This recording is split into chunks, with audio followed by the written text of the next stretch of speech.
Radiant Sun. Item Number SCP-2995. Object Class Keter. Special Containment Procedures. SCP-2995 is contained on site at Area Blank and housed in a climate-controlled vault, which has been constructed around the anomaly. This vault is insulated against seismic activity and safeguarded by 3 reinforced steel doors. Access to the vault is forbidden, barring emergency maintenance. During these situations, only one Clearance 3/2995 engineer may enter the vault, and they are to be equipped with a batrachotoxin security collar, which must be activated for any breach of protocol. SCP-2995 is positioned in the center of 3 SCP-2995-1 instances, which form an equilateral triangle around the former. This alignment must be upheld at all costs. SCP-2995-1 must maintain a distance from one another of exactly 4.39 meters. To facilitate this, the instances are bound to one another by a series of carbon fiber reinforced polymer supports. This arrangement must be monitored at all times, and it is imperative that any dislocation of SCP-2995-1 be responded to immediately. In the event of a possible containment breach, damage to SCP-2995-1, or movement by SCP-2995, Overwatch is to be alerted to the possibility of an XK-class end of the world scenario. Description: SCP-2995 is a spherical luminous object levitating 1.74 meters from the ground. The mechanism of levitation is unknown. The object itself is approximately 27 centimeters in diameter and generates a distinct red glow. Anything which enters an ellipsoidal space surrounding SCP-2995, this space is 1.5 meters in height and 2.14 meters in width, is destroyed by exposure to SCP-2995's physical properties. See below.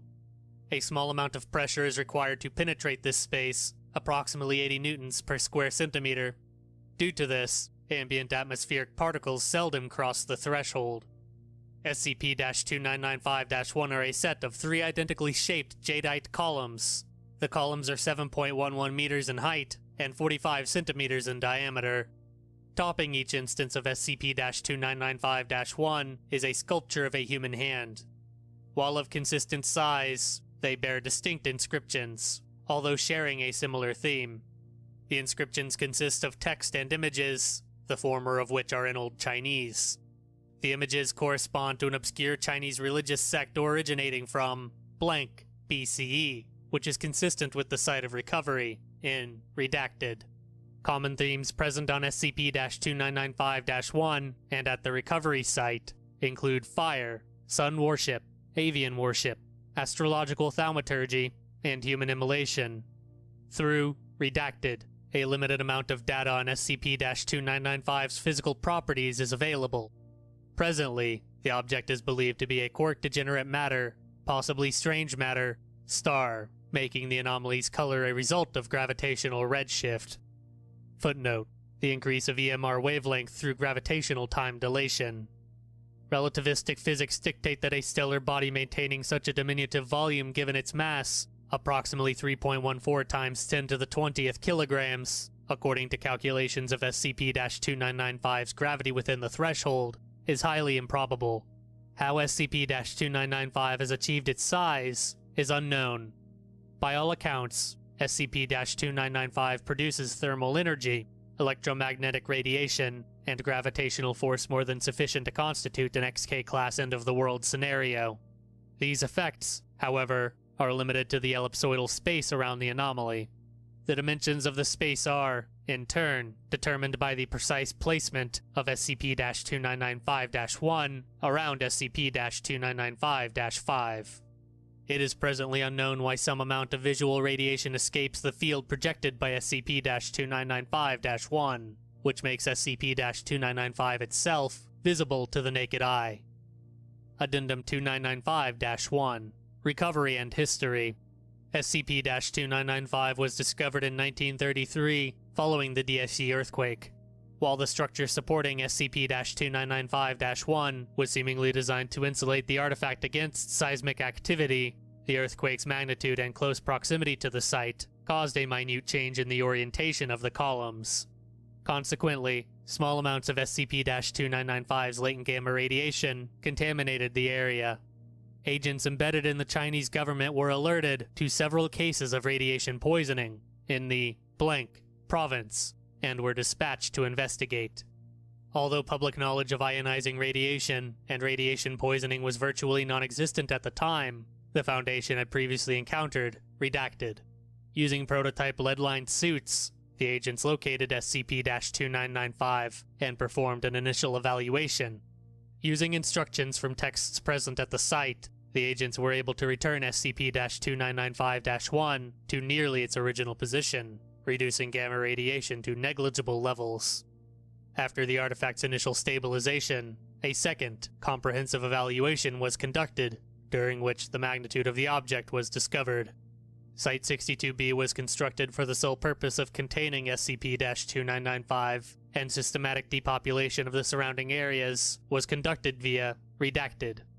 Containment encountered no further difficulties until 1937, during the Second Sino-Japanese War. While Japanese occupation of mainland China did not extend to the region encompassing Site-62B, the disruption of the Chinese government severely impacted the Foundation's ability to maintain communication with and transport supplies to the site. It is believed that this fact was known by Jin Chabang, footnote, literally gold wings, an occultist Chinese group. Evidence suggests that the organization went extinct in 1956, but may have reformed into Wojujutsu, literally Children of the Torch, who then attempted an opportunistic raid on Site-62B on blank 1937. The attack resulted in the deaths of 11 of the site's 17 staff, leaving barely enough personnel to operate the facility effectively. The following is an informal incident report authored by one of Site-62B's security personnel following the attack. Agent Todd Rayner here. There's 6 of us left, and only 2 of those have the necessary clearance to approach the fucking thing. Not that any of this bullshit matters at this point. 5 of them showed up in the night. Don't know how they passed right under our monitoring systems. Some magic bullshit, I don't know. 2 of them were carrying a third on some kind of thing. When we made contact, Paul, Joe, and me fired at their feet, Joe yelling at them to get back. The 2 guys in the front, the ones not carrying the other guy, were holding torches. One of them took his torch and lit the guy being carried on fire. In retrospect, we probably should have just shot them to death when they started doing weird shit, but we were a little too taken aback by the whole lighting ourselves on fire bit. Anyway, once they'd done that, we were pretty much fucked. When we tried to fire on them, the flames engulfing that guy reached out and ate our bullets. We tried throwing shit at them, and the same thing happened. They kept advancing on us, and the guy on fire just sat there burning and, I guess, meditating. He didn't even fucking flinch. His skin was turning black and shriveling up and peeling off, and it was like he didn't notice. The 3 of us retreated into the base and gave the order to lock down the skip. We secured the exterior access, but it didn't do a damn thing. They just melted the door. Reinforced carbon steel, and they just fucking melted it. At that point, me and Paul came up with a long-shot plan. Paul set up some of our demolition charges in the first basement, directly above the access tunnel to the containment vault in the second basement. Me and Joe did our best to make sure the cultists came down that way. Once we had visual contact, I gave Paul the order to blow the floor, and the whole tunnel collapsed, burying those fuckers in about a third of the site's superstructure. After a few minutes, we thought it was safe to declare bogey as terminated. The explosion knocked out the electrical system leading to the vault, so we had to manually override the door to get the personnel inside the vault out. The moment we got the door open, a plume of fire shot out of the rubble, and one of those guys fucking stood up. Half his head and torso was fucking gone, and he stood up. We didn't have time to react. He yanked a giant steel bar out of the rubble and ran it across Joe's face. Just from looking at his head, I could tell that the blow shattered his jaw and pulverized his brain, but that didn't stop him from screaming a few seconds after he got hit. He should have crumpled, but he stayed on his feet, screaming from his misshapen head. Then his fucking face started to melt off. Why not? Wasn't bad enough that we had to die. They had to do some more magical bullshit to us before we died. The guy next to me knocked me over as he tried to get to the manual override, to close the door, I imagine, but the cultist with the steel bar smacked him straight into the other wall. I don't know why he didn't kill me at the time, while I was lying on the floor. Maybe it had something to do with the fact that he was missing part of his brain. I don't know how I found the strength to stand up either. I looked up and saw Joe lying on the rubble, most of his face melted off, and the one eye left staring at me. He blinked. Even after all that, he was still alive. Maybe he could finally die if I killed the cult fucker, or if I killed the skip. Not sure what my plan was as I pushed myself back onto my feet, but I turned toward the vault. He was standing in front of the glowing orb thing, and he lifted his hand up towards it. He was so fixated on it he didn't notice me moving behind him. I lunged full force, throwing my entire weight against him, and he stumbled forward into the orb. As I hit the ground, I saw him sucked up into the thing, and his body let off a blinding flash as he disappeared. Couldn't see for a good several minutes, but it didn't really matter, because I never left the floor and barely opened my eyes. The next thing I remember, I was waking up in the infirmary. They told me that Joe had died. It was the only relief I got. It was determined that Site-62B's adjunct supervisor in Shanghai had been given adequate forewarning and time to appropriate additional security and resources to the site prior to the Japanese invasion. This was not accomplished, and in light of the incident, Overwatch immediately transferred control of the facility to Dr. Jeffrey Anborough and funded its reconstruction into Area blank, with the addition of security details redacted. 2 further attacks by Jean Chibang in 1940 and 1946 were significantly less successful. No attacks have occurred since 1946. Addendum 2995-2, Incident 2995-blank, Clearance 4/2995. Authenticating. On blank, 19 blank, Area blank was subject to an unexplained power surge. Safeguards prevented critical failure, though many of the facility's systems were sent offline for several minutes.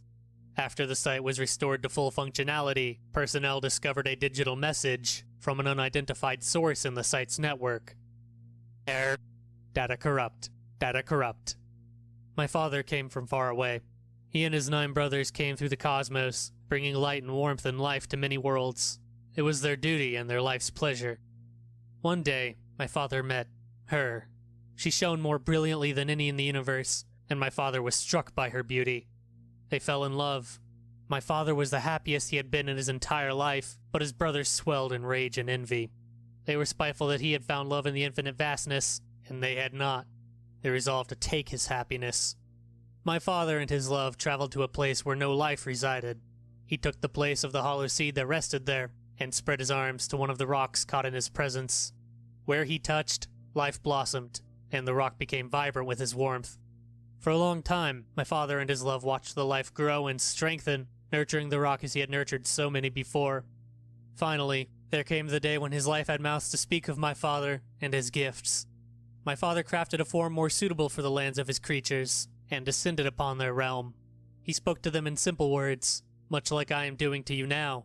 They offered everything they had to him in return for his gifts, but he refused. My father was kind. He asked only for their love, and they gave it to him. As the creatures gave love to my father, a different kind of love, that which existed between him and my mother, created me. I became that which my father loved more than anything in the cosmos, his creatures and brothers included. It was then that his brothers decided to bring their scheme to fruition. They killed my mother.